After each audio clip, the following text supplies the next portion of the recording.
C4H8 અણુસૂત્ર સાથેના બે સમઘટકો A અને B ની એસિડિક માધ્યમમાં KMnO4 સાથે રિડક્શન પ્રક્રિયા કરતા જુદી જુદી નિપજો પ્રાપ્ત થાય છે.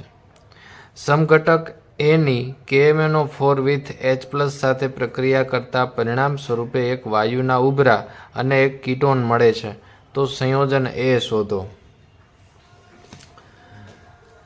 સંયોજન A આ ચાર વિકલ્પમાંથી એક છે અને આ ચારેયમાંથી કોઈ પણ એક વિકલ્પ એવો છે કે જેમાં KMnO4 એસિડિક KMnO4 સાથે પ્રક્રિયા કરતા આપણને કીટોન મળવો જોઈએ. તો સૌથી પહેલા આપણે ઓપ્શન A ચેક કરી લઈએ. but1in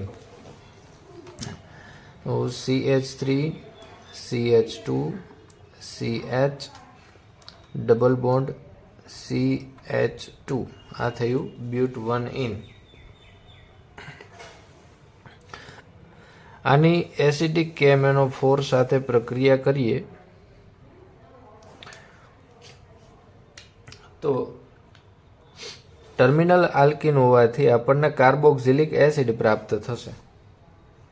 ઓકે, CH3 CH2 અને અહીંયા આપણને મળશે COOH કાર્બોક્સિલિક એસિડ મળશે અને CO2 ના ઉભરા મળશે. ત્યારબાદ તો આની અંદર તો આપણને કીટોન મળતો નથી એટલે પહેલું ઓપ્શન છે એ ખોટું છે. એવી જ રીતે cis-but2in છે બી ઓપ્શન અને સી ઓપ્શન છે trans-but2in.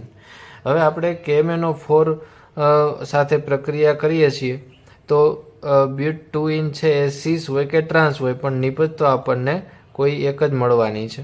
એમાં નિપજમાં ફેરફાર થવાનો નથી, ફંક્શનલ ગ્રુપમાં કોઈ ફેરફાર થવાનો નથી.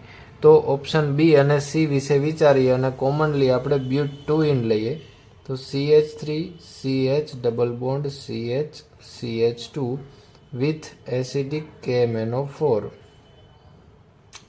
તો આપણને નિપજ તરીકે બે નિપજ મળશે સરખા કાર્બન ધરાવતી CH2COOH CH3COOH.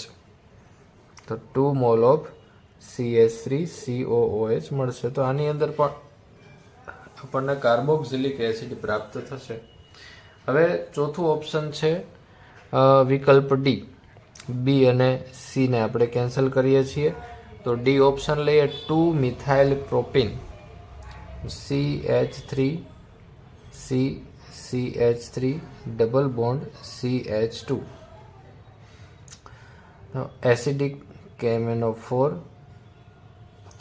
તો ડબલ બોન્ડ છે એ અહીંયા બ્રેક થશે અને અહીંયા આપણને ડબલ બોન્ડ O તરીકે મળશે CH3 C double bond O CH3 plus આનું રૂપાંતર છે એ CO2 માં થશે એટલે આપણને આની અંદર CO2 ના ઉભરા પણ મળશે અને કીટોન પણ મળે છે.